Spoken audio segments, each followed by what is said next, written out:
Hello viewers, welcome back to my channel. இப்போ என்ன பார்க்க போகிறோம்னா, இன்றைக்கி ஆடி மாத பருப்பு ஸ்பெஷல் தேங்காய் பால் பாயசத்துக்கு இது 1.5 டேபிள் ஸ்பூன் பச்சரிசி. இதை தண்ணி விட்டு குறைஞ்சது 2 மணி நேரம் ஊற வச்சுக்கலாம். ஊற வச்சுருந்த பச்சரிசி ஊறியாச்சு, 1.5 மணி நேரமாக ஊறியிருக்கு. இதை தண்ணி வடிச்சிட்டு மிக்சியில் சேர்த்துக்கிறேன். இது கூடவே ஃப்ரெஷ்ஷாக துருவினா தேங்காய் துருவல் 1 ஸ்பூன் சேர்த்துக்கிறேன்.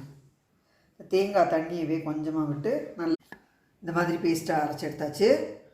இந்த மாதிரி ஒரு பிளேட்டில் கொஞ்சமாக நெய் சேர்த்து க்ரீஸ் பண்ணிவிட்டு இந்த அரைச்சி வச்சுருந்த தேங்காய் அரிசி அதில் சேர்த்து இதை லேஸ் அந்த மாதிரி பரப்பி விட்டுட்டு பேனில் தண்ணி கொதிக்க வச்சுருக்கேன்.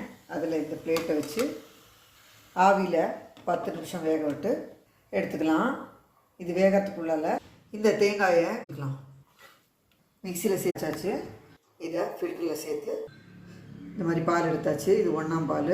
இதில் கொஞ்சம் தண்ணி விட்டு 2ஆம் பால் எடுத்து இந்த 2வது பாலை வடிகட்டி பால் எடுத்து இந்த 2வது தேங்காய் பாலில் இது 1 கப்பு வெல்லம் சேர்த்துக்கிறேன். இதை கரையை விட்டுக்கலாம். இது நல்ல வெல்லம் தான். உப்பெல்லாம் இருந்ததுன்னா கரையை விட்டு வடிகட்டி பச்சை வெல்லம் வாசனை போக கொதிக்க விடணும். இது நல்லா கொதிக்கட்டும். இப்போ வேக வச்சுருந்த அரிசி தேங்காய் கலவை வெந்தாச்சு. இதை வெளியில் எடுத்து இதை சூடு ஆறியாச்சு. வேக வச்சுருந்தது இது வேக வச்சுருந்த தேங்காய் அரிசி நல்ல சூடு ஆறியாச்சு. இந்த மாதிரி இதை எடுத்துடலாம். தெரியறதா? இந்த மாதிரி அடையாக வந்தாச்சு. இதை குட்டி குட்டியாக பீஸ் போட்டுக்கலாம். சின்ன சின்னதாக பீஸ் போட்டு எடுக்கணும். இந்த மாதிரி நீளமாக இப்படி கட் பண்ணி எடுத்துட்டு இதையும் சின்னதாக இந்த மாதிரி நறுக்கிக்கலாம்.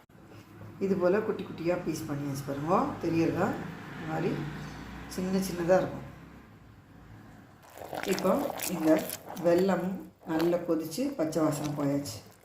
இந்த கட் பண்ணி வச்சுக்கிற இந்த பீசஸை வெல்லத்தில் சேர்த்து 2 நிமிஷம் அப்படி கொதிக்க விட்டுக்கலாம். நல்லா கொதிச்சாச்சு பாருங்க. தெரியறதா? சுக்கு பொடி, ஏலக்காய் பொடி சேர்த்து கலந்து விட்டுட்டு ஸ்டவ் ஆஃப் பண்ணி இந்த முதல் தேங்காய் பாலை சேர்த்துடலாம். முதல் தேங்காய் பால் சேர்த்து கொதிக்க விட வேண்டாம். பாருங்க, நல்லா மிக்ஸ் பண்ணி விட்டாச்சு. தேங்காய் பால் பாயசம் ரெடி. இன்றைக்கி ஆடி மாத பிறப்புக்கு சமையல் தேங்காய் பால் பாயசம். சுட சுட சாதம், கிழத்து பருப்பு, குடமிளகா தக்காளி போட்டு சாம்பார், அவரைக்காய் பொரியல். இதுதான் இன்றைக்கி ஆடி மாத பிறப்புக்கு சமையல். சிம்பிள் சமையல் தான்.